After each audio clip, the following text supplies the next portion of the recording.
Hello friends, welcome to Undoubted Business, your doubt clearing platform. So guys, आज के इस video में हम लोग बात करने वाले हैं about functions of SEBI. ठीक है, प्रीवियस वाले वीडियो में हमने बात की थी कि SEBI होता क्या है और SEBI के क्या ऑब्जेक्टिव्स हैं. SEBI is Securities and Exchange Board of India. तो आज के इस वीडियो में हम लोग बात करेंगे कि सेबी के क्या फंक्शंस है. सेबी के क्या फंक्शंस है. ठीक है, चलिए स्टार्ट करते हैं. तो अगर मैं सेबी के फंक्शंस के बारे में बात करना चाहूँ तो सेबी के फंक्शंस जो हैं वो 3 कैटेगरीज में डिवाइडेड हैं. ठीक है, सेबी के जो फंक्शंस है वो 3 कैटेगरीज में डिवाइडेड है. पहला है प्रोटेक्टिव फंक्शन. ठीक है, पहला क्या है दोस्तों? पहला है प्रोटेक्टिव फंक्शन कि सेबी जो है वो इन्वेस्टर्स को क्या करता है? प्रोटेक्ट करता है. तो that is protective function. And protective function को आगे हम थोड़ा सा और समझेंगे कि प्रोटेक्टिव फंक्शन में सेबी और क्या क्या करता है. तो पहली कैटेगरी हो गई प्रोटेक्टिव फंक्शन की. पहली कैटेगरी हो गई प्रोटेक्टिव फंक्शन की. दूसरी कैटेगरी है, second category is developmental functions, and the third is regulatory functions. And the third one is regulatory functions. ठीक है, तो सेबी के जो फंक्शंस है उसकी 3 कैटेगरीज हैं. पहला protective, second developmental and third is regulatory. तो सबसे पहले बात करते हैं हम प्रोटेक्टिव फंक्शंस के बारे में.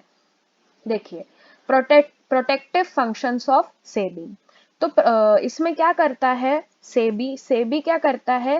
Keeps a check over price rigging. ठीक है, keeps a check over price rigging. अब प्राइस रिगिंग का मतलब क्या होता है दोस्तों? Price rigging is a practice to increase या decrease the market price of securities. क्या होता है ना कि कभी कभी लोग क्या करते हैं कि अचानक से जो सिक्योरिटीज की मार्केट प्राइस है ना वो बढ़ जाती है या एकदम घट जाती है. एकदम बढ़ जाती है या एकदम घट जाती है. तो इस प्रैक्टिस को क्या बोलते हैं? प्राइस रिगिंग बोलते हैं. क्या बोलते हैं? Price rigging. ठीक है, क्या बोलते हैं? Price rigging. तो इस प्राइस रिगिंग को, क्योंकि सिक्योरिटीज के मार्केट प्राइस में स्टेबिलिटी रहे, ठीक है, स्टेबिलिटी रहे, इस वजह से ये जो सेबी है, देखिए, या तो प्राइस एकदम से बढ़ जाएगी, ठीक है, या एकदम से घट जाती है. तो इस इंस्टेबिलिटी से दूर रहने के लिए जो सेबी है वो क्या करता है? कीप्स अ चेक, उस पर प्राइस रिगिंग पर क्या करता है? ध्यान देता है कि मार्केट में प्राइस रिगिंग ना हो. ठीक है, next is prohibits insider trading. अब इनसाइडर ट्रेडिंग का मतलब क्या होता है दोस्तों? इनसाइडर, इनसाइडर मतलब ऐसा कोई पर्सन जो कि खुद ही कंपनी में है, ऑर्गेनाइजेशन के अंदर है, और वो क्या कर रहा है? वो उसके पास ऐसी कुछ इंफॉर्मेशन है, सेंसिटिव इंफॉर्मेशन है, कॉन्फिडेंशियल इंफॉर्मेशन है, जिससे कि क्या हो सकता है?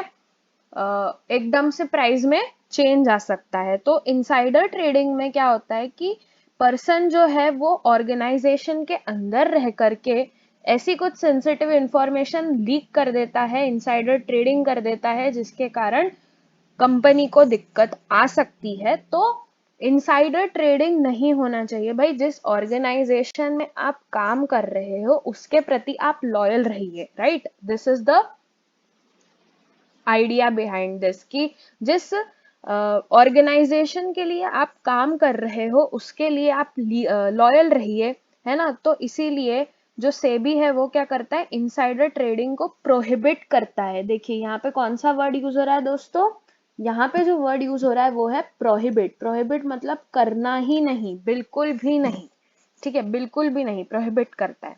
फिर इट प्रिवेंट्स फ्रॉड्स. ठीक है, फ्रॉड्स होने से बचाता है और अनफेयर ट्रेड प्रैक्टिसेस होने से भी बचाता है. सो आई होप आपको प्रोटेक्टिव फंक्शंस क्लियर हो गए होंगे कि प्राइस रिगिंग पे चेक करता है, इनसाइडर ट्रेडिंग नहीं होने देता, प्रोटेक्ट करता है, वो इन्वेस्टर्स को प्रोटेक्ट करता है. क्योंकि अगर इनसाइडर ट्रेडिंग से कुछ ऐसी इंफॉर्मेशन हुई जिसके कारण कंपनी को नुकसान है, उससे इन्वेस्टर को भी नुकसान है ना? फिर फ्रॉड होने से, अनफेयर ट्रेड प्रैक्टिसेस में, एकदम इंक्रीज डिक्रीज ऑफ प्राइस में दिक्कत हो सकती है किसको? इन्वेस्टर को, क्योंकि इन्वेस्टर का पैसा लगा हुआ है कंपनी में। तो सेबी जो है वो क्या करता है? इन्वेस्टर को इन सभी चीजों से प्रोटेक्ट करके रखता है। आई होप आपको क्लियर हो गया होगा। चलिए अब आगे बढ़ते हैं। Next is developmental functions. हमारी जो सेकेंड कैटेगरी थी वो कौन सी थी? सेकेंड कैटेगरी थी हमारी डेवलपमेंटल फंक्शंस की। तो सेबी क्या करता है? जो इंटरमीडियरीज हैं, जैसे कि मर्चेंट बैंकर, ब्रोकर्स, ठीक है, अंडर राइटर्स, इनके लिए क्या करता है? उनको ट्रेनिंग प्रोवाइड करता है कि भाई स्टॉक मार्केट में अगर आप आते हो तो आपको कैसे डील करना चाहिए मार्केट में, ठीक है, किस तरह से आपका कोड ऑफ कंडक्ट होना चाहिए। तो उसकी पूरी ट्रेनिंग जो है वो सभी इंटरमीडियरीज को दी जाती है सेबी के द्वारा। तो promotes the training of intermediaries. Next is permission for internet trading by stock brokers registered with SEBI. तो इंटरनेट ट्रेडिंग को भी डेवलप करता है कौन? सेबी। इंटरनेट ट्रेडिंग को कौन के द्वारा? सिर्फ वही लोग जो कि, वही स्टॉक ब्रोकर्स जो कि सेबी से रजिस्टर्ड है। अगर आप सेबी से रजिस्टर्ड नहीं हो तो आप इंटरनेट ट्रेडिंग नहीं कर सकते, ठीक है। Underwriting is optional to reduce cost of issue. देखिए क्या होता है कि जैसे आपको क्या करना है, जब आप कोई वो इशू करते हो, सिक्योरिटी इशू करते हो, ठीक है, जब आप कोई सिक्योरिटी इशू करते हो, ठीक है, दिख रहा है, जब आप कोई सिक्योरिटी इशू करते हो तो उसमें क्या होता है? पूरी की पूरी कॉस्ट इन्वॉल्व रहती है। अब उसमें एक कॉस्ट इन्वॉल्व रहती है जिसका नाम है अंडर राइटिंग कमीशन। अब अंडर राइटर्स को दिया जाता है, ये अंडर राइटिंग कमीशन जो रहता है वो अंडर राइटर्स को दिया जाता है, क्योंकि अब ये इशू के बाद, ठीक है, इशू के बाद अगर कुछ लॉस हो जाता है कंपनी को, क्या हो जाता है दोस्तों? अगर कुछ कंपनी को हो जाता है लॉस, कंपनी को हो जाता है लॉस, तो लॉस के केस में जिसकी लाइबिलिटी बनेगी पे करने की सारे डेट्स, ठीक है, लॉस के केस में जो भी पर्सन लाइबिलिटी सारी पे करेगा वो होता है अंडर राइटर, ठीक है। अब सेबी ने क्या बोला कि ये जो अंडर राइटर है, ये जो अंडर राइटिंग का काम है, ये आप ऑप्शनल रख सकते हो, ताकि आपकी जो कॉस्ट है, क्योंकि देखो जो कॉस्ट रहेगी ना, जो आपकी सिक्योरिटी की कॉस्ट रहेगी, उसमें बाकी के खर्चे के साथ साथ ये जो अंडर राइटर कमीशन है जो आप अंडर राइटर्स को दोगे, क्यों? क्योंकि उन्होंने आपकी लाइबिलिटी बियर की है, इस वजह से, है ना। तो इस कॉस्ट में सभी एक्सपेंसेस इंक्लूडेड है, ठीक है, सभी एक्सपेंसेस इंक्लूडेड है। तो सेबी ने बोला कि आप चाहो तो इस अंडर राइटर कमीशन को, या फिर ये जो अंडर राइटिंग के सारे खर्चे रहेंगे, आप इसको ऑप्शनल कर सकते हो, ठीक है। आप चाहो तो कॉस्ट में रख सकते हो, चाहो तो नहीं रख सकते हो। इससे क्या होगा? कॉस्ट जो रहेगी, कॉस्ट ऑफ इशू जो रहेगी वो रिड्यूस हो जाएगी, ठीक है। आई होप आपको ये पॉइंट क्लियर हो गया होगा। दिस इज कि भाई अंडर राइटर का जो ये है, अंडर राइटिंग इज ऑप्शनल, ठीक है। Next is IPO is permitted through stock exchanges. तो IPO is what? IPO is initial public offer. IPO is what? Initial public offer.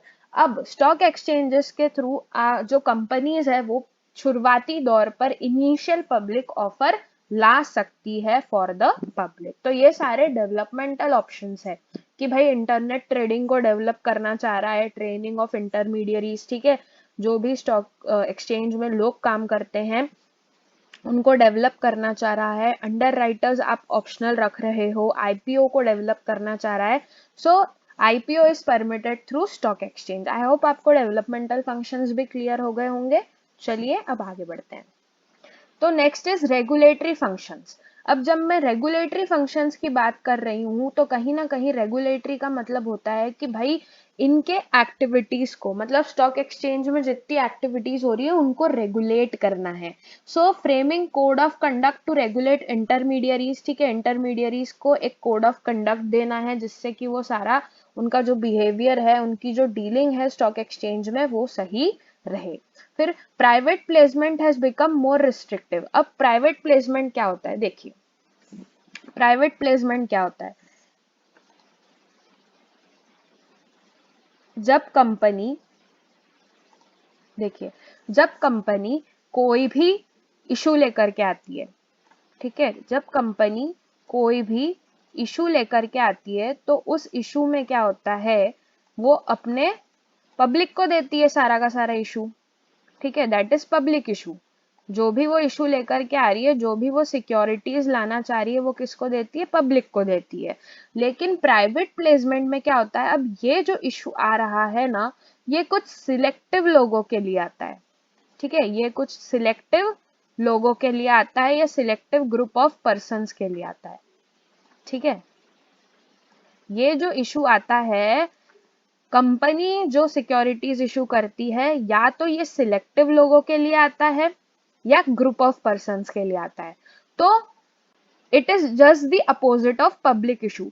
Issue जो कंपनी इशू कर रही है, वो पब्लिक को, पब्लिक एट लार्ज को कर रही है, बहुत सारे लोगों को कर रही है। लेकिन जब हम प्राइवेट प्लेसमेंट की बात कर रहे हैं दोस्तों, प्राइवेट प्लेसमेंट की, तो प्राइवेट प्लेसमेंट में जो ये इशू हो रहा है, ये सिर्फ सिलेक्टिव लोगों को ही हो रहा है, सिलेक्टिव लोगों को ही हो रहा है, दैट इज प्राइवेट प्लेसमेंट।